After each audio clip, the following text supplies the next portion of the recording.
Hello మావ bros, welcome back. ఈరోజు మన టాపిక్ వచ్చేసి ఎస్ఓపి. ఎస్ఓపి అనేది statement of purpose which is very important while applying to the universities. So చాలామందికి చాలా డౌట్స్ వస్తాయి లైక్ ఎస్ఓపి క్రియేట్ చేసేటప్పుడు.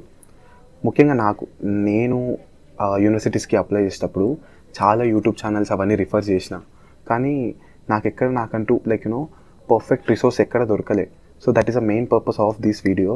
Like some guys will helpful, వాళ్ళు చేసుకుందాం అనుకున్నప్పుడు వాళ్ళకి యూజ్ అవుతుంది కదా అని చెప్పేసి ఈ వీడియో చేస్తున్నాను. So first thing, SOP create చేయడం అంటే ఏదో పెద్ద ప్రాబ్లమ్గా ఫీల్ అవుతారు, బర్డన్గా ఫీల్ అవుతారు. అండ్ చాలామంది ఏం చేస్తారు, 2 టైప్స్ ఆఫ్ థింగ్స్ చేస్తారు. ఫస్ట్ వచ్చేసి వాళ్ళ కన్సల్టెన్సీ వాళ్ళకి అప్రోచ్ అయ్యి కన్సల్టెన్సీ వాళ్ళని అడుగుతారు, లైక్ నాకు ఒక ఎస్ఓపి క్రియేట్ చేయండి అని చెప్పడానికి.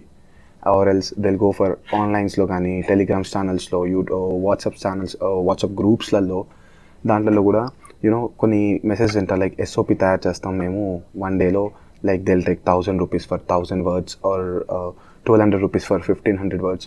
ఇలా నా ఫ్రెండ్ కూడా ఒకడు చేశాడు, కానీ అల్టిమేట్లీ ఎట్ ది ఎండ్ వాడికి ఏం యూజ్ లేదు దాని ద్వారా, వాళ్ళు ఏమంతా ఖాస్గా లేదు కొన్ని. సో నేను ఎందుకు చెప్తున్నాను ఇదంటే, మీ గురించి మీకే బాగా తెలుస్తుంది, మీ తయారు చేసే వాళ్ళకన్నా మన గురించి మనకి బాగా తెలుస్తుంది. So better go do your self. So first of all, first problem ఎక్కడ వస్తుంది, ఇంట్రడక్షన్ అనగానే ఎట్లా స్టార్ట్ చేయాలో ఎవరికి అర్థం కాదు. సో ఎలా స్టార్ట్ చేయాలి, నా గురించి నేను ఎలా చెప్పాలి అన్న ఒక థాట్ ప్రాసెస్ ఉంటుంది. So what I did is like I took 1 quote and నేను మీకు మెన్షన్ చేస్తాను. సో ఒక కోట్ తీసుకొని ఆ కోట్ని నేను నా స్టోరీ కిందకి కన్వర్ట్ చేసుకున్నాను. నేను ఈ కోట్ని నా లైఫ్లో నేను పాటిస్తున్నాను, ఎలా పాటిస్తున్నాను అన్న దాని లాస్ట్ స్టార్ట్ చేశాను.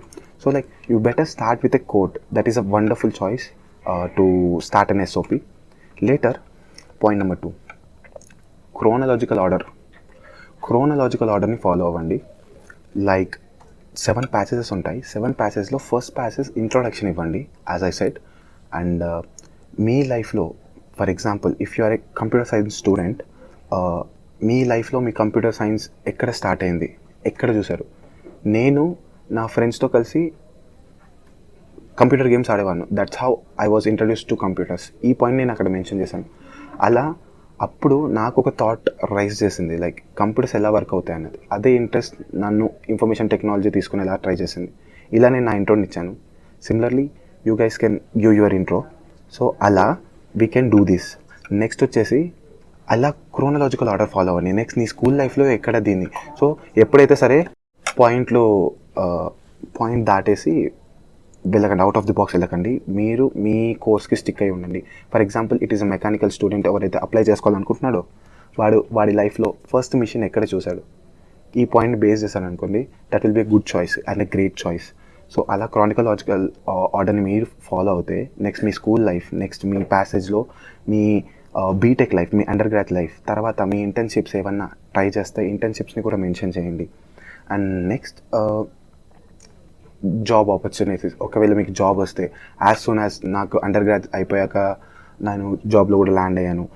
నెక్స్ట్ వాట్ వి కీప్, మనము అచీవ్మెంట్స్ పెట్టొచ్చు. Like you attended this webinar, TEDx events attend అవుతాయి. టెడ్ఎక్స్ ఈవెంట్ అటెండ్ అయ్యాను, దీనిపైన అటెండ్ అయ్యాను, ఈ టాపిక్ పైన అటెండ్ అయ్యాను, దీనిపైన నాకు గ్రిప్ ఉంది, నేను ఈ కోర్సెస్ నేర్చుకున్నాను, ఆ కోర్సెస్ నేర్చుకున్నాను. ఇలా యూ కెన్ కీప్ లైక్ మీ weightage. It's similar to resume కానీ రెజ్యూమే కాదు. You have to prove that you are worth for that university. So దాన్ని ప్రూవ్ చేసుకోవాలి మనం ఇక్కడ, first point. So coming to the last pages, around ఇది ఒక 1000 to 1200 words వరకు ఎస్ఓపి క్రియేట్ చేసుకోవచ్చు. As I said 7 to 8 pages ఉండాలి, paragraphs ఉండాలి. And each paragraph around 150 to 250 మధ్యలో ఉండొచ్చు. అండ్ నెక్స్ట్ లాస్ట్ ప్యాసేజ్ ఏదైతే ఉంటుందో, last ప్యారేజ్లో like you have to tell them that you are very worthful for that position in that seat. ఆ masters మీకు చాలా important.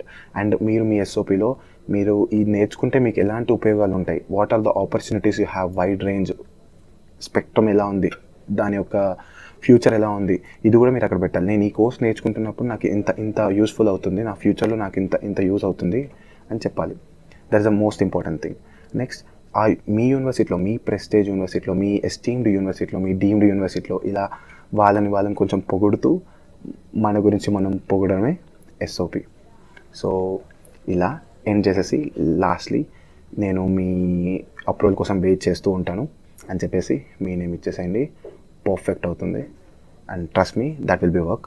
I hope you GIET some useful information in this. And అంతే మరి, bye.